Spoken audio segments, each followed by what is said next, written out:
I received a number of reports from students who took the February LSAT and got their scores back today who were shocked to find they had dropped 10-20 points from their practice test averages, even though they felt like the test itself had gone fine.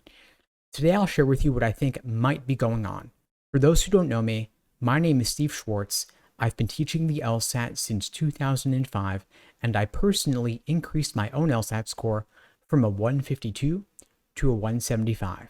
Now, the first thing you've got to consider here with these reports is that they are anecdotal. There is naturally going to be some selection bias in who posts and who reaches out about a significant test day score drop. For those whose practice test results equaled their actual official LSAT score, that's not noteworthy. That's to be expected. And so people tend not to comment on those sorts of events. And of course, there will be some people who do better than their practice test average and reach out about it or post about it. But unfortunately, negative news tends to get more attention on social media, and we're just more prone to paying attention to it in our psychology than positive news does. And so the more negative results, the more negative stories tend to get outsized attention and tend to get maybe more upvotes, more likes, and it warrants more discussion to try and puzzle out what may have been going on. So first and foremost, it's worth paying attention to the psychological phenomenon of selection bias and recognizing the anecdotes here may not reflect the average or typical experience for someone who took the February LSAT.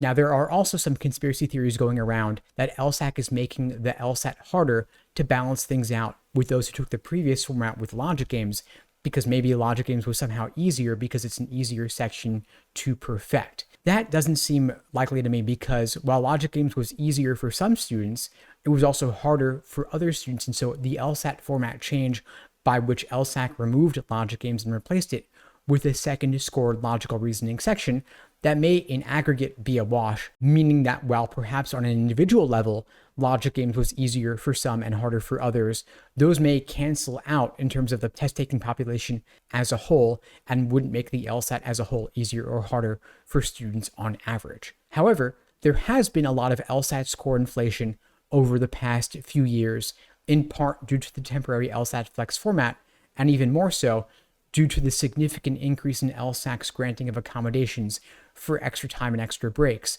which has led to a significant increase in LSAT score medians and LSAT percentile changes. For example, all of the top 14 law schools now have LSAT score medians of 170 or above, with Yale at the top end having an LSAT score median of 175. It used to be that scoring a 173 put you in the 99th percentile, but now you've got to get a 175 in order to be in the 99th percentile. And so LSAC could be making the so-called curve harder to account for this.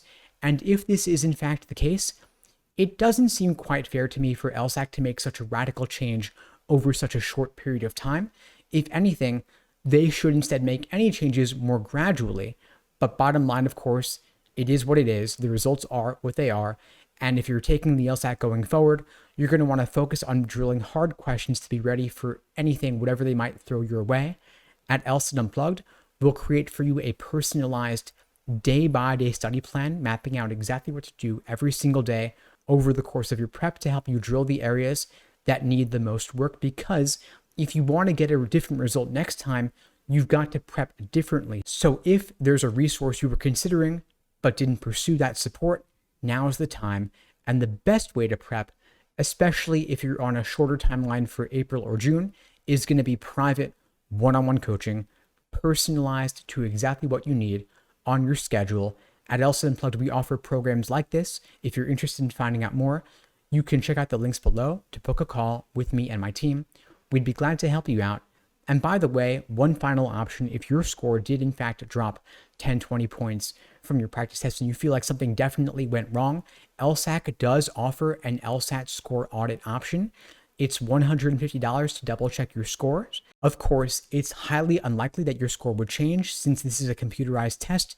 The score audit option is more of an artifact from back when the LSAT was offered on paper and there was potential for misbubbling or a Scantron error. So this could be a money grab on LSAC's part, but just for the peace of mind, it might be worth considering if you feel like you're at your wit's end about this.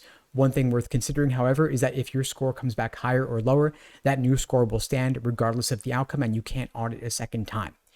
Anyway, folks, that's all for now. In the meantime, I'll wish you all the best and take care.